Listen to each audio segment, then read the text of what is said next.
జబర్దస్త్ సంబంధించిన ఆర్టిస్టులు కూడా తీసుకొస్తున్నారు, వాళ్ళు కూడా ఎంకరేజ్ చేస్తున్నారు. కానీ వాళ్ళు మాత్రం వేరే వేదికల పైన మంత్రులే తిట్టేంత స్థాయికి వాళ్ళు ఎంత అండి, వాళ్ళ ప్రాణం ఎంత. సో వాళ్ళు మాట్లాడుతున్నారు అంటే ఎవరు మాట్లాడిస్తున్నారో మనం ఆలోచించాలి, కానీ వాళ్ళని మనం అనటం వేస్ట్. వాళ్ళు ఎంత చెప్పండి మనుషులు పాపం. వాళ్ళు ఏదో చిన్న చిన్న షోస్ చేసుకొని చిన్న చిన్న క్యారెక్టర్స్ చేసుకుంటే వాళ్ళు. మీకు తెలియదు ఏముంది, మెగా ఫ్యామిలీలో 6-7 మంది హీరోలు ఉన్నారు కాబట్టి వాళ్ళకి వ్యతిరేకంగా మాట్లాడితే ఇక వాళ్ళకి సినిమా ఇండస్ట్రీలో ఏమీ లేకుండా చేస్తారన్న భయంతో ఆ కుటుంబంతో ఉన్నారు, కానీ ప్రేమతో ఎవరు లేరు. నిజంగా ప్రేమ ఉంటే వాళ్ళు ప్రకాష్ రాజ్కి సపోర్ట్ చేసినప్పుడు మా అసోసియేషన్ ప్రెసిడెంట్గా ఎందుకు గెలవలేదు? ఒక్కసారి ఆలోచించండి. ప్రేమ వేరే, భయం వేరే. సో అలాంటి వాటి కోసం ఆ చిన్న చిన్న వాళ్ళని తిట్టాలని నేను అనుకోను. కానీ ఎవరైతే మాట్లాడారో వాళ్ళు కూడా ఆలోచించుకోవాలి. మాట్లాడిన వాళ్ళు కూడా, మంత్రులకి శాఖలే తెలియదు అంటారు. శాఖలు తెలియకుండానే మంత్రులు అయిపోతారండి. సో మీకు ఏమీ తెలియదు కాబట్టి మిమ్మల్ని ఎమ్మెల్యేలు కూడా గెలిపించలేదు. మమ్మల్ని గెలిపించారు అంటే మేము వాళ్ళకి ప్రతిపక్షంలో ఉన్నప్పుడు ఎంత సపోర్టివ్గా ఉన్నాం, ఎన్ని ఇష్యూస్లో వాళ్ళని కాపాడుకున్నాం. ఈరోజు మేము అధికారంలోకి వస్తే వాళ్ళకు చేస్తామన్న నమ్మకం మా మీద వచ్చిన తర్వాతే మాకేసారు. ఊరికే ఎవరు వేయరు. ఊరికేసి ఎలా ఉంటే ఆయన ఇప్పటికే ఒకరు సీఎం అయిపోయి ఉండాలి, ఇంకొకరు ఇప్పుడు మళ్ళీ సీఎం రేస్లో ఉండాలి. ఎందుకు అవ్వలేకపోయారు? కాబట్టి ప్రజలు చాలా తెలివైన వాళ్ళు, మనం అనుకున్నంత అమాయకులు కాదు. సినిమాల వరకు చూస్తారు, ఎంజాయ్ చేస్తారు, కథ బాగుంటే హిట్ చేస్తారు, కథ బాగాలేతే ఫ్లాప్ చేస్తారు. కానీ పాలిటిక్స్లో మాత్రం మీరు ఎక్కడైనా తీసుకోండి లిస్టు. ఈరోజు కోటా శ్రీనివాస్ గారు గెలిచారు, శారద గారు గెలిచారు, నేను గెలిచాను, బాబు మోహన్ గారు గెలిచారు, కానీ వాళ్ళు ఎందుకు గెలవలేదు?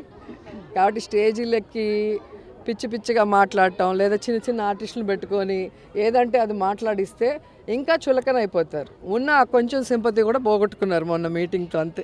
సార్ సీని గారు, సార్ జనసేన కోసం వెళ్ళారు, బాగుంది. కానీ మీకు మీరే వెళ్ళారా, లేదంటే నాగబాబు గారు ఆహ్వానించారా?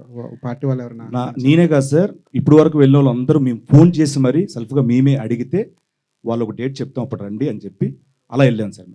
మేమే అడిగాను సార్ అందరం, నేను కానీ సుధీర్ కానీ రామప్రసాద్ కానీ అందరం ఫోన్లు చేసి అడిగాను సార్. ఒక్క మాట కూడా ఎప్పుడు కూడా అడగలేదు సార్ మమ్మల్ని. వైకాపా పార్టీ వాళ్ళు ఏమంటున్నారంటే ఇది కూడా జబర్దస్త్ బ్యాచ్ కూడా డైలీ పేమెంట్స్తో పంపించారు, వాళ్ళకి వాళ్ళ మీద 2 కోట్లు ఖర్చు పెట్టారు, 20 కోట్లు ఖర్చు పెట్టారు, రకరకాల లెక్కలు. ఇంటికి వచ్చేసి ఏ సోదాలు చేసుకోండి, నా అకౌంట్ నెంబర్ అన్ని ఓపెన్ చేస్తాను, నో ప్రాబ్లం, వచ్చాము చూసుకోమన్నారు.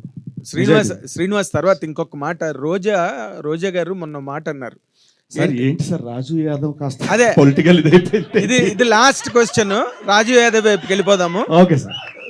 రోజా గారి దగ్గర నుంచి రాజు యాదవ్ దగ్గరికి వెళ్ళిపోదాం సార్. రోజా గారు వాళ్ళ ప్రాణం అనగా ఎంత పాపం, వాళ్ళు ఏదో చిన్న చిన్న జబర్దస్త్ స్కిట్స్ గట్ట చేసుకుని వాళ్ళకి భయం సినిమా ఇండస్ట్రీలో.